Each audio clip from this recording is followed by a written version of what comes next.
समाचार विस्तार से। मध्य कश्मीर के जिला श्रीनगर के बाहरी इलाके HMT में आतंकवादियों ने सेना के गश्ती दल पर अचानक से गोलाबारी की।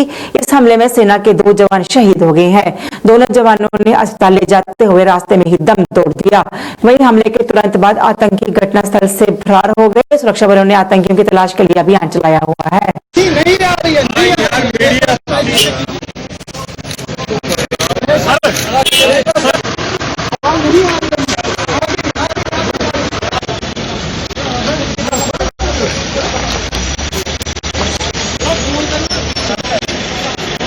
पाकिस्तान द्वारा फिर संघर्ष विराम का उल्लंघन किया गया। इसके चलते पुंछ के केरनी और कस्बा सेक्टर में गोलाबारी की गई, जिसका भारतीय जवानों ने मुंहतोड़ जवाब दिया। दोनों तरफ से हुई गोलाबारी में कोई नुकसान नहीं हुआ है।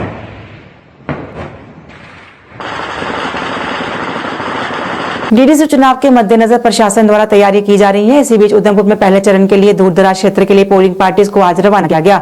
इस दौरान डीसी उधमपुर पीयूष सिंगला भी इस दौरान मौजूद थे। उन्होंने कहा कि चुनाव के लिए हर जरूरी तैयारी की जा रही है और कल भी पोलिंग पार्टीज को रवाना किया जाएगा। उन्हें लोगों से भी बढ़ चढ़कर इस चुनाव में शिरकत करने की अपील की।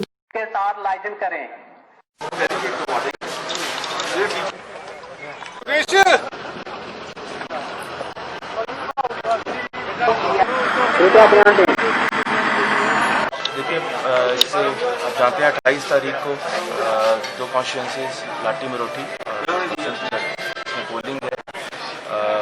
इसके लिए D-2 जो कि आज का दिन है, इसमें पार्टीज को डिस्पैच किया जा रहा है। जो बहुत फॉरवर्ड एरियाज हैं, पार्टनर एरियाज हैं, उनके लिए पार्टीज को आज डिस्पैच किया जा रहा है। तो 4 पार्टीज लाटी मरोठी और 12 पार्टीज बसंतगढ़ की हैं, जिनको अभी डिस्पैच किया जा रहा है। बाकी जो रिमेनिंग पार्टीज हैं उनको कल भेजा जाएगा। तो सभी ग्राउंड पे डिस्ट्रिक्ट एडमिनिस्ट्रेशन की तरफ से पुख्ता तैयारी कर ली गई है। पोलिंग पार्टीज पहुंच गई हैं, ऑब्जर्वर्स देख रहे हैं, माइक्रो ऑब्जर्वर्स डिप्लॉयड हैं, ग्राउंड टीम्स पूरी एक्टिवेटेड हैं। मुझे उम्मीद है कि जिस तरीके से लोगों का उत्साह है इस इलेक्शंस को लेकर। रियासी में जिला विकास परिषद के चुनाव को लेकर तैयारियां जोर शोर से जारी हैं। इसको लेकर आज मिनी सचिवालय से टीमें रवाना हुई। बता दें 28 नवंबर से पहले चरण के चुनाव होने वाले हैं। इसी के चलते आज रियासी के मिनी सचिवालय से ससारना के लिए टीमें रवाना हुई। इस मौके पर सुरक्षा के भी कड़े इंतजाम किए गए हैं। इस मौके पर जिला विकास आयुक्त हिंदू कंवल चिब, SSP रश्मि वजीर उपस्थित रही। जिला विकास आयुक्त का कहना था कि प्रशासन ने सभी जरूरी तैयारी की है। उन्होंने कहा कि कोरोना के चलते भी पूरी सावधानी बरती जा रही है और हर प्रिजाइडिंग अफसर को कोविड किट भी दी जा रही है। पोलिंग बूथ को भी सैनिटाइज किया जाएगा और हर जरूरी व्यवस्था भी की जाएगी। उन्होंने इस दौरान इससे जुड़ी अन्य जानकारी भी साझा की। बड़ी चीज है वो 2 हैं। पहला है कि in the history of Jammu and Kashmir this is the first time कि आप डिस्ट्रिक्ट लेवल पे चुनाव देख रहे हैं। जिला परिषद के चुनाव इससे पहले हमारे इतिहास में कभी नहीं हुए, ये पहला है। दूसरा कोविड है। सो ये 2 चीजें माइंड में हमारे बहुत प्ले कर रही हैं। सबसे इम्पोर्टेंट अगर मैं कोविड को का बताऊं तो हमने कोविड के चलते बहुत सारे अलग अलग इनिशिएटिव्स ले लिए हैं। सबसे पहले तो हमारा आज कुछ इलाके आज हमारे 73 पोलिंग स्टेशन आज जा रहे हैं, जिसमें से 63 जो है वो हमारे यहाँ के हैं DDC के और 10 हमारे पंचायत बाई इलेक्शंस के हैं। Now the third and very important is हमने बहुत स्ट्रॉन्ग IEC कैंपेन जो है ये आज से हमारा शुरू हो जाएगा, जिसमें कि हम लोगों ने मटेरियल प्रिजाइडिंग ऑफिसर्स को दे दिया है। ये अपने अपने एरियाज में वहां जाके मटेरियल लगाएंगे कि 2-2 फीट की दूरी बना के रखो और जो बाकी चीजें हैं। So Covid is playing more on our mind और DDC के इलेक्शन पहली मर्तबा है तो एक्साइटमेंट बहुत ज्यादा है। मैंने आपको बताया कि जो हमारी एब्सेंटी वोटर स्कीम है वो हमारा, मुझे उम्मीद है कि हमारा वोटिंग परसेंटेज पिछली बार 86% था पंचायत इलेक्शन में और रियासी हमेशा से बहुत अच्छा वोट करता आया है, सो वो बढ़ेगा। संविधान दिवस पर all India Confederation of SC, ST, OBC organisations ने आज जम्मू में प्रदर्शन किया। उन्होंने इस मौके पर कहा कि आज जिस तरह के हालात हैं और सरकार जिस तरह से फैसले ले रही है उसे संविधान को कमजोर करने की कोशिश की जा रही है। इस मौके पर उन्होंने कहा कि SC, ST और OBC के हक नहीं दिए जा रहे। उन्होंने मंडल कमीशन लागू करने के अलावा कई और मांगों को भी उजागर किया। बाबा साहब भीमराव अंबेडकर ने इस राष्ट्र को दिया, 70 साल हो गए हैं, इसका मूल्यांकन हो रहा है। लोग तो कह रहे हैं संविधान को बदल दो, लेकिन हम कह रहे हैं कि इसका देखिए कि इसको कितना आपने इम्प्लीमेंट किया है। जिन लोगों के लिए भागीदारी रखी थी क्या आपने पूरी की है? ये जो फंडामेंटल राइट्स थे जो कॉन्स्टिट्यूशन के अंदर है, जिसको कोई गवर्नमेंट चेंज नहीं कर सकती। क्या आप उसकी रक्षा कर रहे हो? क्या धर्म के नाम पर मर्डर नहीं हो रहे? क्या प्राइवेट सेक्टर आप नहीं ला रहे हो? ये सारी चीजें संविधान को कमजोर करने वाली, आज ये सारी जो हैं ये भागीदारी बातें जो खत्म हो रही हैं, इसके लिए पूरे देश के अंदर ऐसे प्रोटेस्ट कर रहा है All India Confederation of SC/ST OBC organisation, डोम और NSYF। अगर आज हमने अपने महामहिम उप गवर्नर साहब को भी यहाँ बुलाया, अगर वो 1 बजे तक नहीं आए तो हम मार्च टूवर्ड्स गवर्नर हाउस करेंगे और मेमोरेंडम सबमिट करेंगे और उनसे आग्रह करेंगे कि जम्मू कश्मीर में मंडल कमीशन रिपोर्ट लागू कीजिए, जम्मू में SC/ST एट्रोसिटीज एक्ट को जबरदस्त तरीके से लागू कीजिए। डीडीसी चुनावों में ब्लॉक कटरा की आजाद उम्मीदवार नीलम कुमारी ने आज अपना नामांकन पत्र दाखिल किया। इस दौरान उनके साथ कई उनके समर्थक भी मौजूद रहे। नीलम कुमारी का कहना था कि वो जमीनी सतह पर विकास चाहती हैं और इसलिए इन चुनावों में भाग ले रही हैं। उन्होंने कहा कि वो इन चुनावों में जीतकर अपने क्षेत्र के लिए विकास कार्य करेंगे। उन्होंने लोगों से उन्हें वोट देने की अपील की।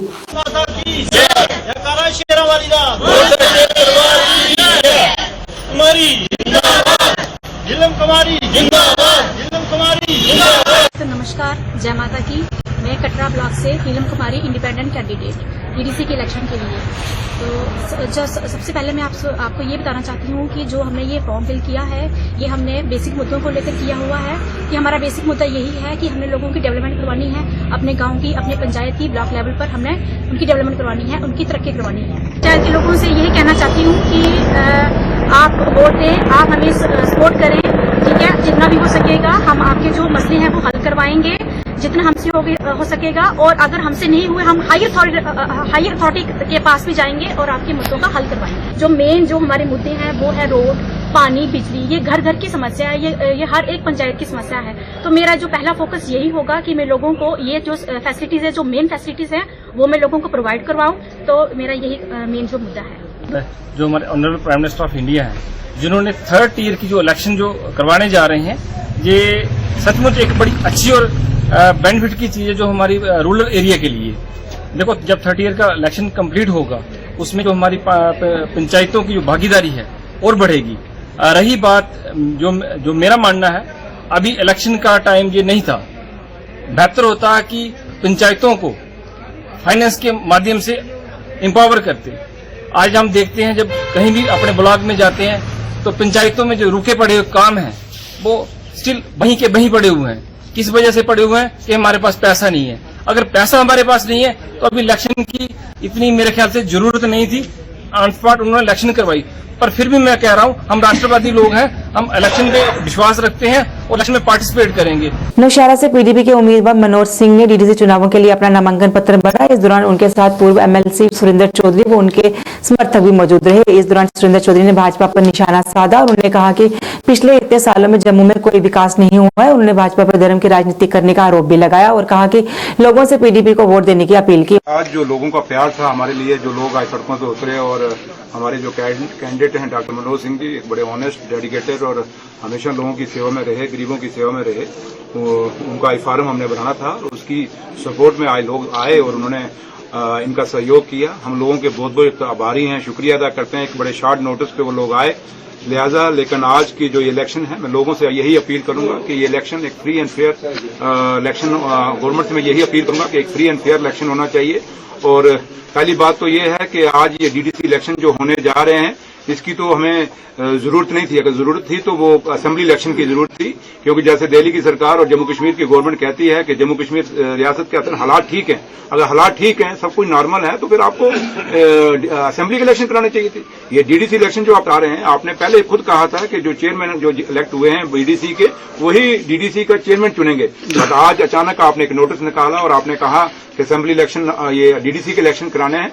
और मुझे लगता है कि जैसे पहले इन्होंने सरपंचों को कुछ नहीं दिया, लोगों से धोखा मानता हूं। डेमोक्रेसी के साथ एक मैं ये कह सकता हूं कि एक मजाक किया गया है सरकार की तरफ से। हमेशा कहा कि पार्टी कोई बुरी नहीं, पार्टियां सब ठीक हैं, लेकिन भारतीय जनता पार्टी, जब मैं 2014 में इलेक्शन लड़ रहा था पीडीपी के मैंडेट में, उसमें भी जो भारतीय जनता पार्टी का यहाँ कैंडिडेट था, जो आज प्रदेश अध्यक्ष है भारतीय जनता पार्टी का, रविंदर रैना, गली गली में लोगों को जाके कहता था, भाषणों में कहता था कि पीडीपी जो है उग्रवादियों की पार्टी है। लेकिन मैं उसी रविंद्र रैना को पूछता हूँ कि आज तू फिर कह रहा है कि पीडीपी उग्रवादियों की पार्टी है, गुपकार अलायंस जो है वो उग्रवादियों का है। तो भैया जब 2014 में 15 में आपने सरकार बनाई थी तो उसी पीडीपी के साथ क्यों बनाई थी? आपको तो लोगों ने मैंडेट पीडीपी के अगेंस्ट दिया था जम्मू के ऊपर। जम्मू के लोगों ने आपको किस लिए वोट दिया था? जम्मू के लोगों ने इसलिए वोट दिया था कि जम्मू के सूबे के साथ हमेशा डिस्क्रिमिनेशन हुई 70 साल में। जो चाहे वो हमेशा लोग कहते थे हमारे कश्मीर के लोगों ने हमारे साथ डिस्क्रिमिनेशन की है, तो उस डिस्क्रिमिनेशन के खिलाफ 25 सीटें भारतीय जनता पार्टी को दी गई थी। लेकिन बीजेपी आज जवाब दे जम्मू के लोगों को, क्या वो डिस्क्रिमिनेशन खत्म हो गई? क्या हमारे बच्चों को रोजगार मिल गया? क्या हमारा टूरिज्म बढ़ गया? क्या हमारा ट्रांसपोर्ट बढ़ गया? क्या हमारा बिजनेस बढ़ गया? उल्टा इन्होंने टोल प्लाजे पे टोल प्लाजे लगाए। वहीं अपना नामांकन भरने वाले मनोज सिंह ने भी लोगों से उन्हें वोट देने की अपील की। पब्लिक इस इलाके की पब्लिक ने मुझे मजबूर किया है सियासत में आने के लिए। वो कहते हैं आपने 50 साल फैक्ट्री करके हमारी सेवा की, आप हमें जरूरत है आपकी पॉलिटिक्स में आने की और हमारी सेवा करें, हमारी जो इस इलाके की गरीब जनता है इसकी सेवा करें। अगर मैं जीता गया तो मैं सच्चाई पे चलूंगा, जो भी होगा सब ओपन होगा, हर एक के साथ इंसाफ होगा, किसी कोई भेदभाव नहीं होगा। जो ये लोग प्रोपेगेंडे की नारे लगाते हैं ये हमने इस चीज को मानेंगे, हम सबको एक मानेंगे और सेवा करेंगे पब्लिक। पब्लिक सेक्टर के निजीकरण के फैसले का विरोध करने को लेकर कई संस्थाओं ने आज जम्मू में प्रदर्शन किया। इसे लेकर पावर एम्प्लॉइज कोऑर्डिनेशन कमेटी ने प्रदर्शन किया और कहा कि इस सेक्टर के निजीकरण से मुलाजिमों के साथ साथ आम लोगों को भी नुकसान होगा।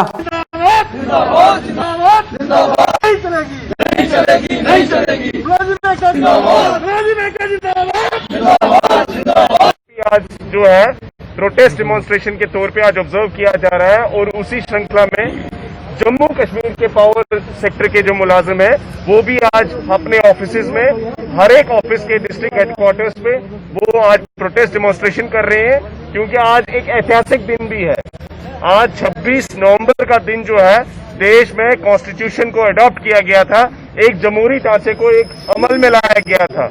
और आज जमहूरियत का जिस तरीके से हम देख रहे हैं, जो प्राइवेटाइजेशन हम पे थोपी जा रही है, ये टोटली अनडेमोक्रेटिक है। तो इसलिए आज का दिन विशेष तौर पे national coordination committee of LXT employees और इंजीनियर्स ने ये तय किया कि आज ही के दिन गवर्नमेंट को सेंसिटाइज करना पड़ेगा, उन्हें ये यकीन दिलाना पड़ेगा और फिर से लोगों को एश्योर करना पड़ेगा कि डेमोक्रेटिक सेटअप में रहते हुए हमारी बात को बिना सुने वो प्राइवेटाइजेशन की जो उन्होंने एक्टिविटी स्टार्ट की है ऑल ओवर इंडिया, उसको रोका जाएगा। इस फैसले का विरोध करते हुए एलआईसी एम्प्लॉइज ने भी प्रदर्शन किया और सरकार के इस फैसले पर नाराजगी जताई। उन्होंने इस दौरान पुरानी पेंशन योजना दोबारा लागू करने के अलावा कई और अन्य मांगों को भी उजागर किया। सरकार मुर्दाबाद, मुर्दाबाद, मुर्दाबाद, कर्मचारी विरोधी सरकार मुर्दाबाद, मुर्दाबाद, मुर्दाबाद, हो बर्बाद, हो बर्बाद, हो बर्बाद। देश की 10 सेंट्रल ट्रेड यूनियंस और 150 फेडरेशंस की कॉल के मुताबिक पूरे देश में 25 करोड़ वर्कर्स आज हड़ताल पे हैं।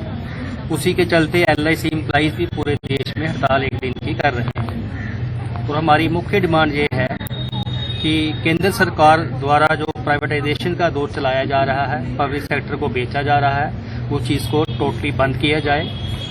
इसके साथ ही एलआईसी में जो आईपीओ लाने की तैयारी है उसके विरोध में भी आज हम यहाँ खड़े हुए हैं। इसके साथ न्यू पेंशन स्कीम को ख़त्म करके पुरानी पेंशन स्कीम को लागू किया जाए और फैमिली पेंशन को जो रेट है फैमिली पेंशन का उसको इंक्रीज किया जाए। इसके साथ ही